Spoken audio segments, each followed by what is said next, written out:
So far, Alex has carried this project alone. That changes now. In this lesson, the project gets its team, with roles sized to how much each person needs to touch. Here's the Members tab. One row so far, Alex, the owner. Share opens the same flow you saw from the receiving side, back in the notification lesson. Priya's email goes in, then the role, and there are three. Viewer reads everything and touches nothing. Contributor edits content. Lead can also manage members and delete things, so hand that one out carefully. Priya sponsors this project. She'll review work and comment, not rewrite it, so contributor fits. Send invitation, and there's her row pending until she accepts.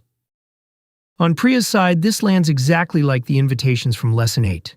A notification and an accept button.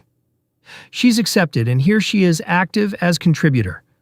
Roles aren't permanent. This menu changes them anytime, and ownership itself can be handed over, down here, guarded by the same type to confirm step as every destructive action in the platform. Next lesson, the last piece of define. The voice of the customer turned into targets you can actually measure. See you there.